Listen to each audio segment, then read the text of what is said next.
Hey guys, a Knife's Tale here, bringing you another knife review, and today, as you can see, we're looking at a Remette. I think this is the first Remette I've done on the channel, and it's going to be the Swordfish, which is a gravity knife.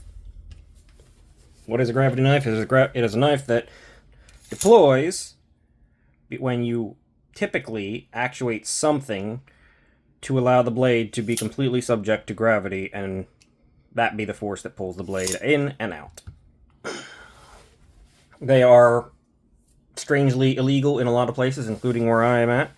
So I don't have extensive carry experience on this thing, but I have carried and used it a bit. Theoretically, hypothetically, maybe. I admit to nothing. Why did I put that away? As you can see, the slide forward, if you release a little too early, it can not always lock itself out, but most of the time it's pretty good. I just leave it to gravity to do its job. And it's much more reliable. It's very reliable, in fact. I'm getting off track. Remette, titanium, M390 blade. Let's get the specs. About 3 1/8 on the blade length. 7 3/4 ish on the handle, or the overall, I'm sorry. And 4 5/8 on the handle. Comparisons.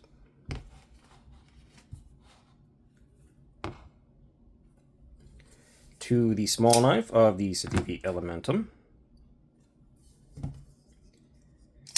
And the full-size knife of the Conspirator. As you can see, this knife is very close to the Conspirator. It is a little bit smaller than the Conspirator. The Conspirator ends up here. So, yeah. It falls in between them. It's a full-size knife. Not cumbersome whatsoever.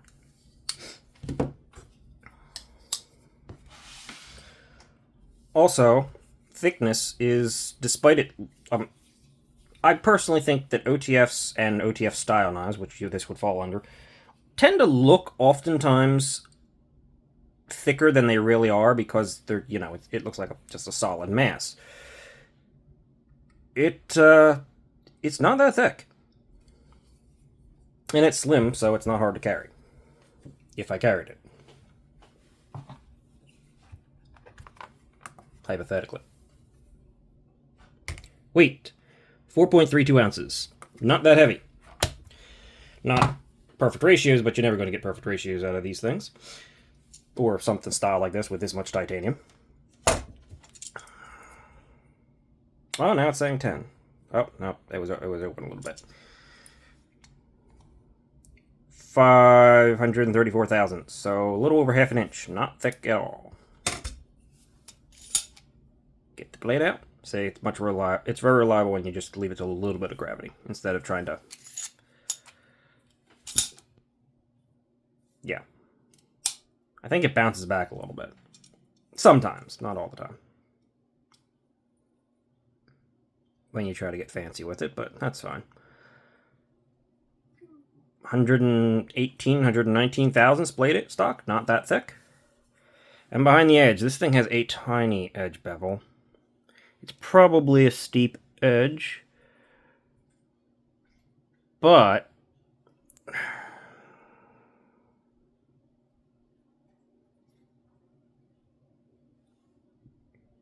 as it sits, mine is about 8 or 9 thousandths behind the edge, which is ridiculously thin.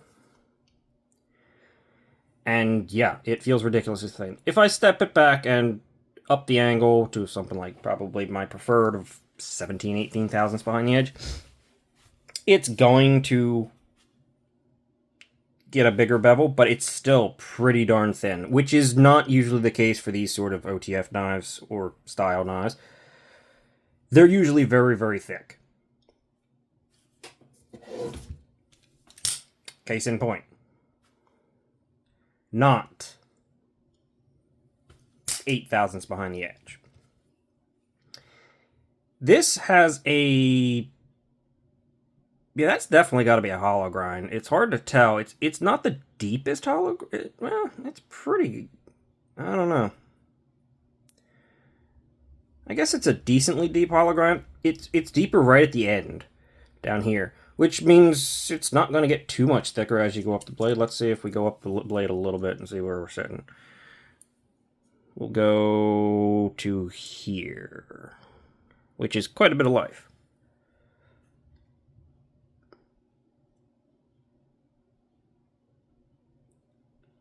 So right there is 11 thousandths. Let's see as I slip down a little bit further. Oh, nope, that was a big slip.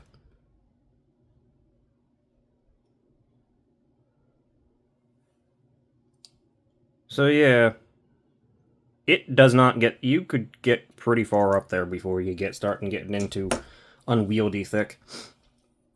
It's quite slim, and it's going to perform. It does cut really, really well. Again, I have limited, but it's ridiculously good cutter. Which, for a short, limited size grind for the drop down, is really impressive. It's really executed well. I'd love to see this more on regular OTFs. This is awesome. Excellent work, Remette. As you'll find out, pretty much everything on this thing is excellent, and I really like what Remette is doing. Before we get into that, I guess I'll do the one final little hardware check. T6 on the pocket clip, which you never have to touch, and T6 on the inlay, which you can swap out for other inlays.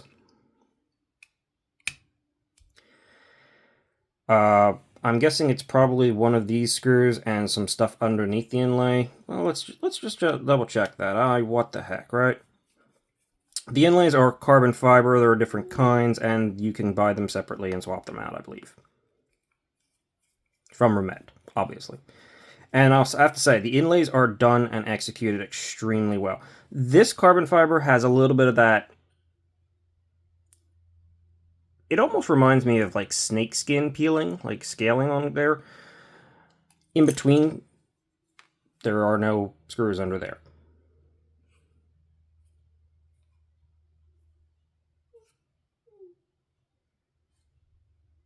Okay, I do not know how to take this thing apart. Maybe it's just something here and some way it's put together.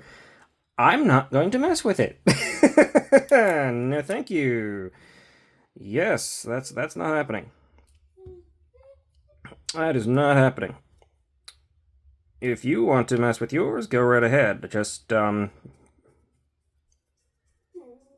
not taking that apart. There's really no reason, especially since there was access to the blade under there.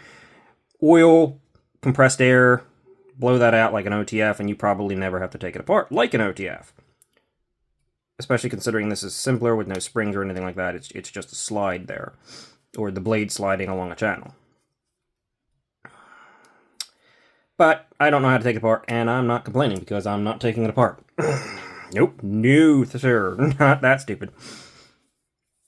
But inlay done really well, finished really well. This plain carbon fiber can have that sort of like scaling up, or peeling look. That's not Remette's fault. On their end, they did an excellent job with it. It's finished super well.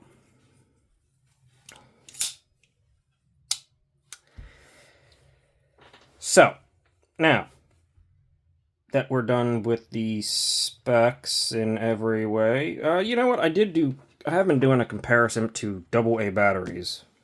Just because that's something that anybody can get and know. So yeah. It's a bit bigger than 2 AA batteries for the handle. And the blade should be a bit smaller.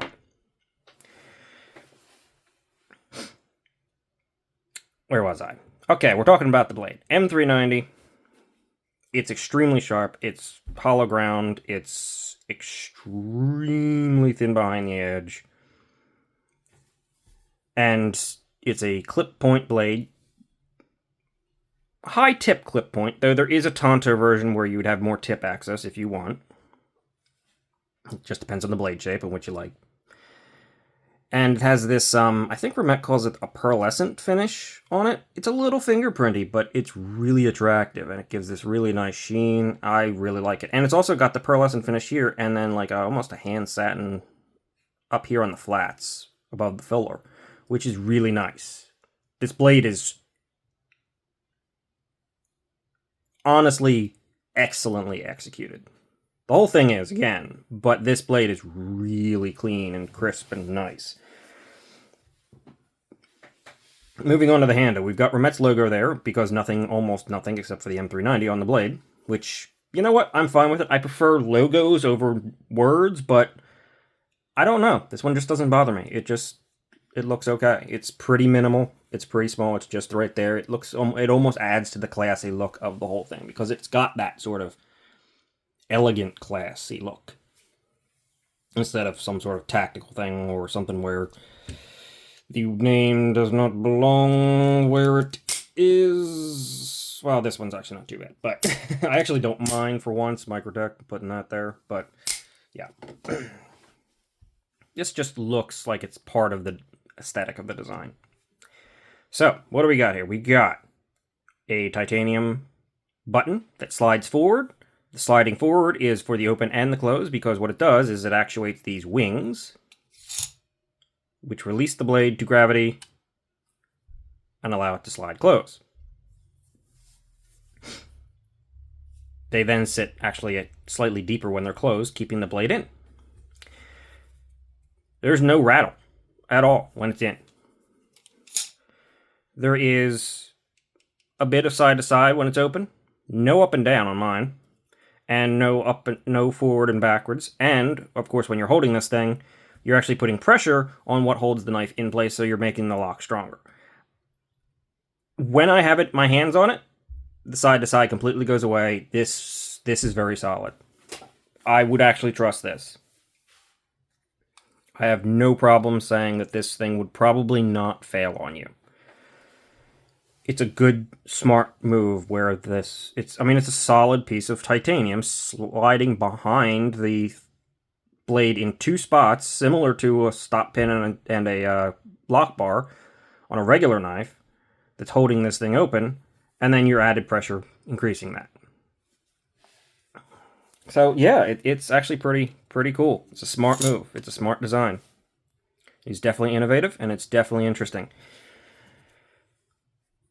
And actuation is super easy. This is smooth, reasonably. Yeah, no, it's quite smooth. It's very smooth, actually. There's no rattle or shake anywhere on, like I said, anything on this thing. The wings are jimped, I guess you could say. It's pretty subdued, but it does actually add a little bit of texture, which is nice. There are, of course, textured details all over this thing, including a hidden lanyard post or hole for those who want that.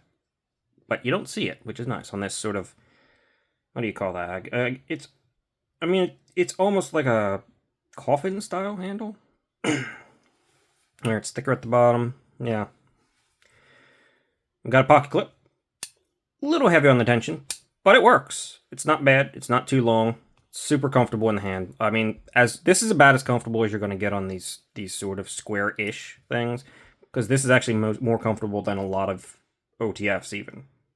It's just, it works. I think it's partially these things in the open and closed position, like giving you a position to sit and orient differently. I don't know. It's very comfortable. And now, aside from the inlay, the star of the show. This geometric pattern.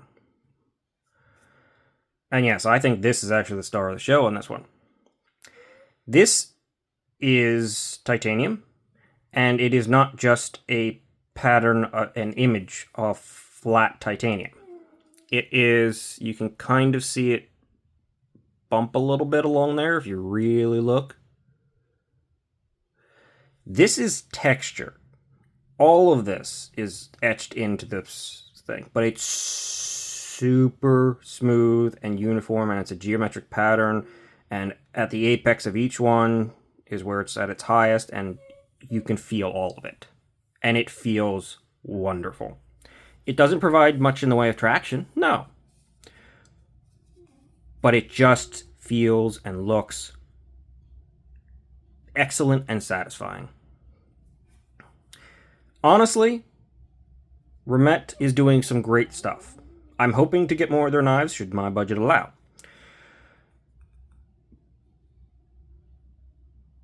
But honestly, this was surprising even for me. It looked good, I knew when I bought it, but it really is well done. And they're already doing some interesting and stuff that separates them from the pack. If they do this more often on different knives, yes, 100% yes. This is wonderful. And I can't think of pretty much anybody else out there that's doing this sort of stuff. Hopefully it's not too expensive. The knife itself was not too expensive.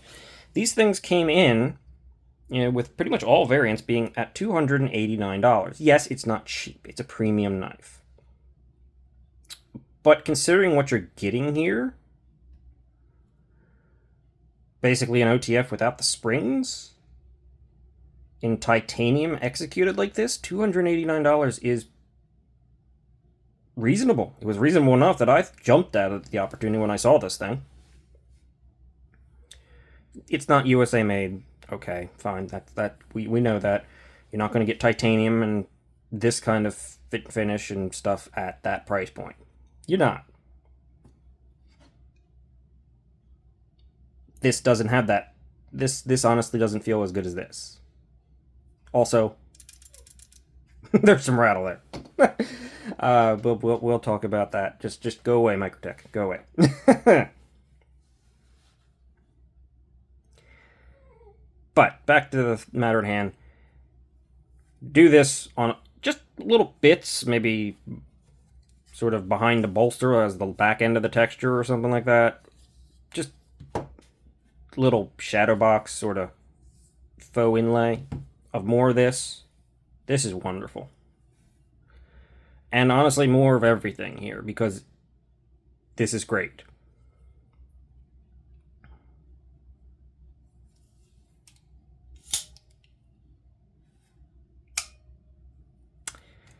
You know, 99% of the time I can get this wing without a problem, and now, on camera, because my hand's underneath the camera, I'm incompetent. Yeah. Well, either way, I really like this, the Remette Swordfish. I actually, if you can legally carry it, would recommend this. This is a fun, cool knife that actually functions. And has a lot of good going for it, and is very well done. Oh, and I want to make it known that even if you stop it there, the way the blade rides inside prevent the wings from closing onto the blade edge. So you're not actually ever touching the blade edge, so you don't have to worry about it dulling the knife.